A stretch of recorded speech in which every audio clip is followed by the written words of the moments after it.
I'm here at Kingston University, where students have recently been told that in order to film on public property in Kingston, they will have to obtain a licence from the council. In the past, this process was not required and small crews were able to film freely on public property as long as they didn't cause any obstructions. We are here to look into the matter. I've been in touch with the council and their publicity department are saying that if any students from Kingston University want to film in the Kingston area, indeed if anyone wants to film in the Kingston area, they have to apply for a permit. It's very unfortunate because it's such a shame that the students have quite a lot to do already. They're having to look after all the filming, all the preparation, they've got to take care of the risk assessment, and now they've got to go through a very large form to allow them just to film, even if it's just a simple vox pops in the middle of the day. It's whether you're going to do that or whether you actually want a big parking space, wet down of the streets. You have to go through the same process. Are you aware of the new policy the council have when filming? Yeah, I've been told about it. I don't know great detail, but I know it's in place. So, when you were filming yourself, were you stopped by anyone? No, I wasn't. I was stopped by the police once, but just asked for ID. I gave them my Kingston Uni ID and they were fine. They just said I might get stopped by more policemen and asked for ID, but they didn't have any trouble with me filming. What is your own opinion on the policy? It's just a lot of paperwork, unnecessary for me, unnecessary for them.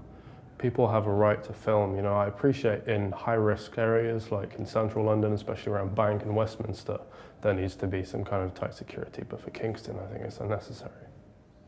In the past we didn't have to, but for my recent film I had to fill in an online form and submit it for the council, but they never got back to me. So when you were filming, were you approached by anyone to stop?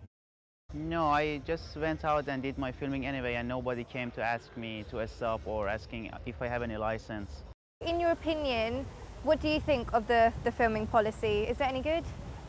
I think it's just a waste of time because, you know, students want to go out and film every day. It's very random. They don't plan to do filming. And it's just going to be more paperwork for the council as well. So I think it's pointless. After hearing the opinions of the students and lecturers at Kingston University, I am here at the Guildhall to interview Jack Taylor, the head of filming, to ask why a licence to film in the Royal Borough of Kingston is now required. I'm Jack Taylor and I'm the Media Office Manager for Kingston Council. We first introduced a formal policy in 2001 and initially we had the London Film Commission used to act as our agents, and then in 2005 we brought it in-house, so it's all managed from this office now.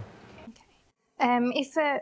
As for students, a risk assessment form is already filled in with the university and has to be passed in order to take the kit out. So why do we then have to go to the council and go through that process again? Right. Well, you're doing that for your for the organisation that you're representing, but from our point of view, we need to see evidence of public liability, and also we need to understand what the filming is you're doing. I mean, the same principle applies for somebody working for the BBC or any other organisation. They will have filled out their own health and safety checks, but they also need to do that for us. Back to students, we fill the risk assessment form. If there's no blockage to the road and we're not causing any obstructions and none of your services are required, what do the charges cover? It's really just a question of us being aware that you're here, you're doing some work, and you're going to be in this place at this time. There's not necessarily a charge. There's not a charge per se for being on the highway. Having listened to both sides of the argument, both for and against the film policy, it could be argued that the council have the public's best interest at heart.